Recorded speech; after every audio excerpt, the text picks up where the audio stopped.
Tô voltando aqui pro livro, já virei a câmera, né? De novo.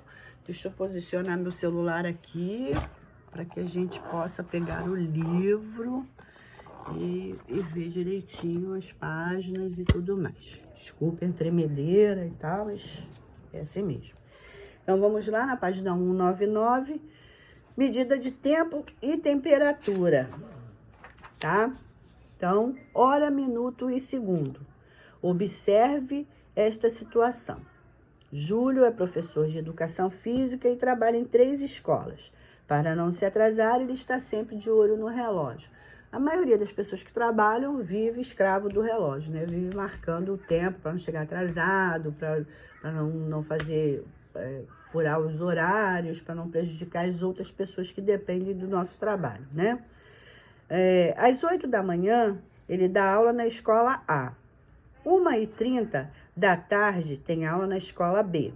Às 4h25 da tarde, Júlio trabalha na escola C.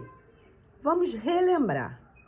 O relógio analógico geralmente possui 3 ponteiros, para indicar as horas, para indicar os minutos e para indicar os segundos. O relógio está marcando 4 horas, 55 minutos e 7 segundos. Ou seja, aí por escrito, por extenso, né? O reloginho aí do lado. Cada 60 segundos corresponde a 1 minuto. E cada 60 minutos corresponde a 1 hora. Observe a tabela com a equivalência dessas unidades de medida de tempo. Tem aí 1 hora para a gente achar, pega 1 e multiplica por 60 e por segundos. Então, 1 hora tem 60 minutos e 3.600 segundos. 2 horas, pego 2, multiplica por 60, nós temos 120 minutos, pego 2 e multiplica por 3.600, que são os segundos, e teremos 7.200 segundos. Meia hora, dividir.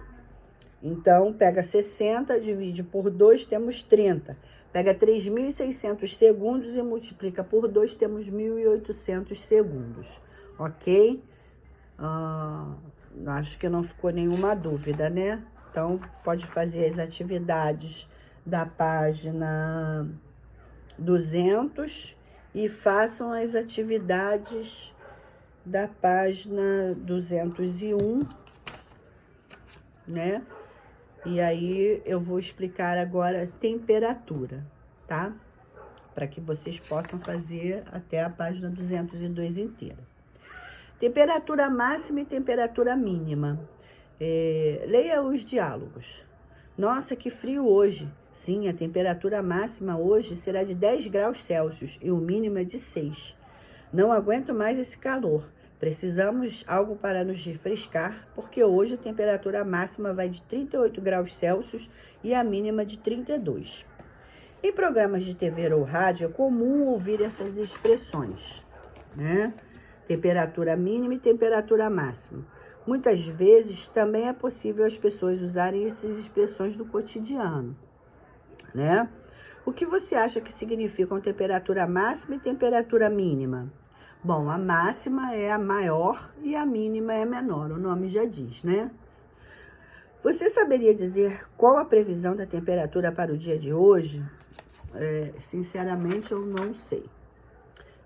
E temos o termômetro, né? O instrumento de medida utilizado para medir a temperatura corporal chama-se termômetro. Quando a mamãe acha que a gente está com um pouquinho de febre, a mamãe pega o termômetro, põe embaixo do braço, espera aquele tempinho e vê a temperatura. Temperatura normal do nosso corpo é de 36 graus Celsius. Passou de 36, 36,5 é estado febril, até 37 é estado febril, ou seja, um pouquinho de febre, não aquela febre alta. Passando de 37 já é considerado uma febre bem alta, tá? Qual desses termômetros você já viu? Nós temos o termômetro digital, que é aquele que a gente põe embaixo do braço e a temperatura vem igual no relógio digital. E tem o termômetro que é o outro comum, que é com um mercúriozinho também dentro e que a gente procura ver, né? No Brasil, utilizamos a unidade de medida de temperatura graus Celsius. Um grau é representado por a bolinha e o C, tá?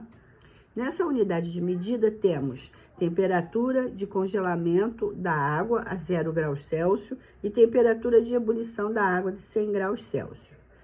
Chamamos de ebulição da água o momento em que ela começa a ferver. Ou seja, quando a mamãe bota alguma panela no fogo para a água ferver, a temperatura máxima que ela chega é 100 graus Celsius. Pode deixar fervendo lá um tempão, mas ela não passa dessa temperatura, 100 graus Celsius. Ela começa a borbulhar, né? Ebulição é isso, ela começa a borbulhar, mas a temperatura continua de 100 graus Celsius. Ela não ultrapassa a medida que fica lá no fogo fervendo toda a vida. Beleza? Entenderam? Ok? Então, vou explicar de novo. A variação da temperatura no meio ambiente, ela vai de máxima a mínima, tá? Então, a máxima é o mais alto, a mínima é o mais baixo. E essas mudanças são diferenças de temperaturas, tá bom? Nos dias mais quentes, a gente começa com uma temperatura já elevada e ao longo do dia ela se eleva muito mais. Quando chega a noite, ela volta a diminuir um pouquinho. Nos dias frios, a gente já começa com um dia um pouco frio, bastante frio, e depois vai aumentando, ficando mais frio, e a tendência é que à noite, quando cai a noite, continue mais frio ainda, tá bom? Então, galerinha, façam as atividades da página 200, 201 e 202. Eu volto já com a correção, tá bom? Só um minuto.